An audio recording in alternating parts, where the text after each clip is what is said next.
بسم اللہ الرحمن الرحیم۔ السلام علیکم عزیز طلباء،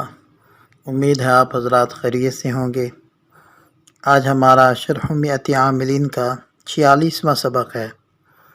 تو پہلے ہم عبارت پڑھتے ہیں۔ وَكَأَنَّ وَهِيَ لِلتَّشْبِيهِ نَحْوُ كَأَنَّ زَيْدًا أَسَدٌ، وَلَكِنَّ وَهِيَ لِلِاسْتِدْرَاكِ أي لدفع التوهم الناشئ من الكلام السابق، ولهذا لا تقع إلا بين الجملتين اللتين تكونان متغايرتين بالمفهوم، مثل غاب زيد لكن بكرا حاضر، وما جاءني زيد لكن عمرا جاءني۔ اب ترکیب دیکھ لیں۔ وہ عاطفہ کا انا مبتدائے مؤخر، منہا یہ جار مجرور خبر مقدم بنے گا، اور اس کی ترکیب بارہا گزر چکی ہے کہ منہا میں من حرف جر اور ہا ضمیر جو حروف مشبہہ کی طرف لوٹ رہی ہے یہ مجرور، جار مجرور یہ ظرف مستقر ہو کر خبر مقدم، اور کأنہ مبتدائے مؤخر، یہ جملہ اسمیہ خبریہ ہو جائے گا۔ وہ عاطفہ ہی مبتدا جس سے مراد کأنہ ہے، للتشبیہ یہ جار مجرور ظرف مستقر ہو کر ہی کی خبر، اور یہ بھی جملہ اسمیہ خبریہ ہو جائے گا۔ نحو مضاف، کأنہ حرف مشبہ، زیدن اس کا اسم اور اسدن اس کی خبر۔ حرف مشبہ بالفعل اپنے اسم و خبر سے مل کر جملہ اسمیہ خبریہ ہو کر نحو کا مضاف الیہ ہو کر مثال ہو کی خبر بن کر جملہ اسمیہ خبریہ ہو جائے گا۔ وہ عاطفہ لاکنہ مبتدائے مؤخر اور منہا اس کی خبر مقدم، تو لاکنہ اپنی خبر مقدم سے مل کر جملہ اسمیہ خبریہ ہو جائے گا۔ وہ عاطفہ ہی مبتدا جو راجع ہے لاکنہ کی طرف، لام حرف جر، استدراک یہ مفسر، ای حرف تفسیر، لام حرف جر، دفع مصدر مضاف، توہم موصوف، الناشی صیغہ اسم فاعل، من حرف جر، الکلام السابق یہ مرکب توصیفی ہو کر مجرور، جار مجرور سے مل کر متعلق ہو جائے گا الناشی کے، الناشی صیغہ اسم فاعل اپنے فاعل اور متعلق سے مل کر شبہ جملہ ہو کر توہم کی صفت، اور توہم موصوف اپنی صفت سے مل کر دفع مصدر کا مضاف الیہ، دفع مصدر اپنے مضاف الیہ سے مل کر ہو جائے گا مجرور، جار مجرور مل کر بن جائے گے یہ تفسیر استدراک کے، مفسر تفسیر سے مل کر مجرور، اور جار مجرور ظرف مستقر ہو کر ہی مبتدا کی خبر، مبتدا خبر سے مل کر جملہ اسمیہ خبریہ ہو جائے گا۔ وہ عاطفہ لام حرف جر، ہا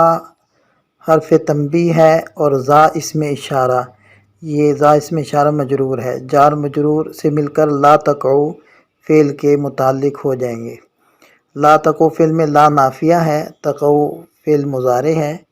ہی ضمیر اس کے اندر چھپی ہوئی اس کا فاعل ہے جو لوٹ رہی ہے لاکنہ کی طرف۔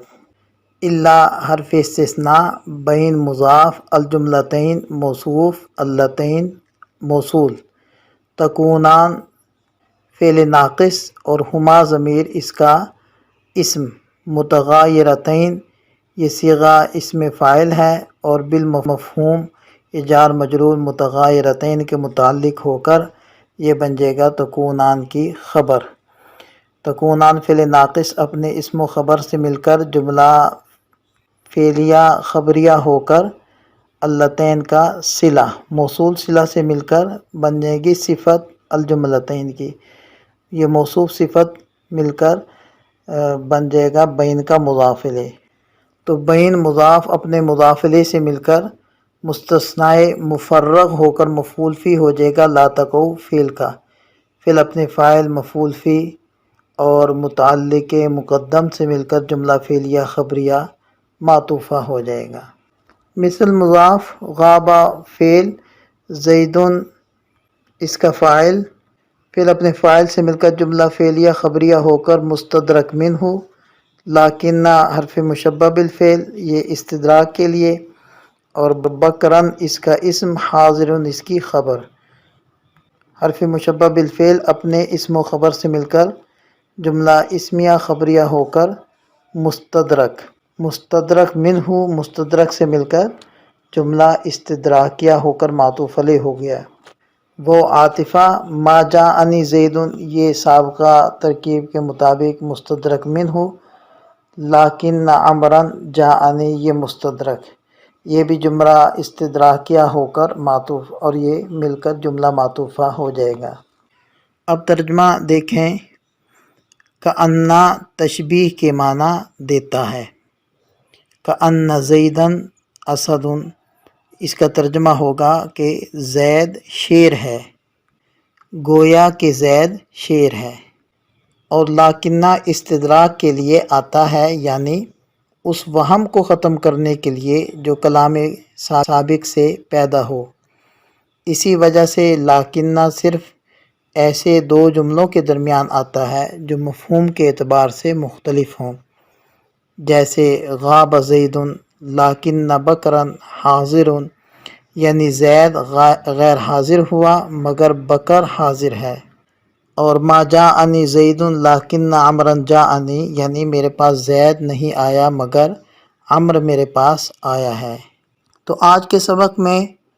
حروف مشبہ بالفعل میں سے دو حروف کا بیان ہے، کأنّا اور لاکنّا۔ پہلے کے بارے میں تو بتلایا کہ وہ تشبیہ کے لیے آتا ہے، جیسے کأن زیدن اسد، اس کا کیا مطلب، یعنی بہادری میں زید شیر جیسا ہے۔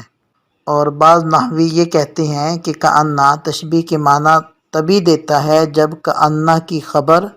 وہ اسم جامد ہو، جیسے اس مثال میں اسد یہ کأنّا کی خبر ہے اور یہ اسم جامد ہے۔ اور اگر کأنّا کی خبر اسم مشتق ہو تو اس صورت میں یہ ظن کا فائدہ دیتا ہے، جیسے کأن زیدن قائم، یعنی متکلم یہ کہنا چاہ رہا ہے کہ میرا گمان ہے کہ زید کھڑا ہے، یعنی مجھے یقین نہیں ہے۔ اور اس کے بعد دوسرا حرف ہے لاکنّا، اس کے بارے میں مصنف رحمۃ اللہ علیہ نے فرمایا کہ یہ استدراک کے لیے آتا ہے۔ استدراک کے معنی ہوتے ہیں تدارک کرنا، تدارک یعنی تلافی، اور تلافی جو ہوتی ہے یا تو کسی سابقہ غلطی کی ہوتی ہے یا کسی رہی ہوئی بات کی تکمیل کر کے اس کے نقصان کو پورا کیا جاتا ہے، اس کو استدراک کہتے ہیں۔ اور شارح نے اپنے الفاظ میں خود ہی اس کی تشریح کر دی ہے، یعنی لدفع التوہم الناشی، یعنی کلام سابق سے جو ایک قسم کا وہم سامع کو پیدا ہو جاتا ہے، لاکنہ اس وہم کو دور کرنے کے لیے استعمال کیا جاتا ہے۔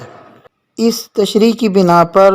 ہمیں یہ بات سمجھ میں آئی کہ لاکنہ کے ساتھ ہمیں دو جملوں کی ضرورت ہوگی، ایک ہوگا لاکنہ سے پہلے اور دوسرا ہوگا لاکنہ کے بعد، اور وہ دونوں جملے مفہوم کے اعتبار سے ایک دوسرے سے مختلف ہوں گے۔ یعنی معنی کے اعتبار سے اگر ایک جملہ ایجابی ہے، یعنی اس میں ایجاب ہے، تو دوسرے میں سلب ہوگا۔ صورتاً چاہے دونوں جملے ہی ایجابی ہوں، لیکن معنی کے اعتبار سے ان میں ایجاب اور سلب کا فرق ضرور ہوگا۔ جیسے غاب زیدن لیکن عمرن حاضرن، دیکھیں یہ دونوں جملے ہیں تو ایجابی، یعنی کسی میں بھی حرف سلب وہ ذکر نہیں کیا گیا، یعنی حرف نفی نہیں ذکر کیا گیا، لیکن مفہوم کے اعتبار سے دیکھیں پہلے جملے میں زید کا غائب ہونا ہے اور دوسرے جملے میں عمر کا موجود ہونا ہے، تو ایجاب اور سلب مفہوم کے اعتبار سے ان دونوں جملوں میں موجود ہے۔ اور یہ بھی ہو سکتا ہے کہ دونوں جملے سلبی ہوں، جیسے ما سافر زیدن لیکن عمرن لم یقم، اور یہ بھی ہو سکتا ہے کہ ایک ایجابی ہو اور دوسرا سلبی، جیسے ما جاءنی زیدن لیکن عمرن جاءنی، یا جاءنی زیدن لیکن عمرن لم یجی۔ تو ان تمام امثلہ میں آپ غور کریں کہ پہلی مثال میں دونوں جملے ایجابی ہیں مگر مفہوم کے اعتبار سے ایک میں اس بات ہے اور دوسرے میں نفی ہے، گویا کہ یہ جو دوسرا جملہ ہے لیکن عمرن لم یغب کے معنی میں ہے۔ اسی طرح دوسری مثال آپ دیکھیں کہ صورتاً دونوں منفی ہیں مگر معنی ایک مثبت ہے اور ایک منفی۔ اب تھوڑی سی یہ بات سمجھ لیں کہ وہ کیا وہم تھا جس کو دور کرنے کے لیے دوسرا جملہ لایا گیا،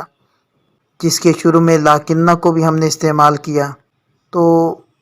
مثلا زید اور عمر یا زید اور بکر میں حد درجے کی دوستی ہے،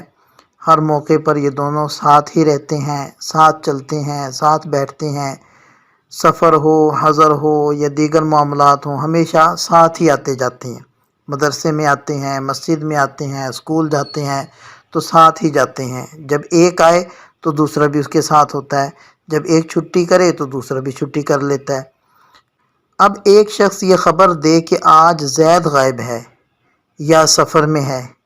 یا آج زید فلاں مقام پر گیا ہے، تو سننے والے کو فوراً یہ خیال ذہن میں آئے گا کہ عمر بھی ضرور زید کے ساتھ گیا ہوگا، حالانکہ حقیقت میں عمر زید کے ساتھ نہیں گیا بلکہ وہ تو آیا ہے، اسکول میں آیا ہے۔ اب اس جملے کو ہم لاکنہ کے ذریعے سے یہاں ذکر کریں گے تاکہ سابقہ جملے سے جو ایک وہم سامع کو پیدا ہوا ہے وہ وہم دور ہو جائے اور وہ ختم ہو جائے۔ تو جب ہم کہیں گے ما جاءنی زیدن، زید نہیں آیا، تو لاکنہ لگا کر ہم کہیں گے لاکن عمرن جاءنی، لیکن عمر آیا ہے، یعنی اس سفر میں یا اس غیبوبت میں عمر زید کا ساتھی نہیں ہے، رفیق سفر نہیں ہے۔ آج کا سبق مکمل ہوا، اس کو اچھے سے سمجھ لیں، دعا میں یاد رکھیے گا۔ السلام علیکم۔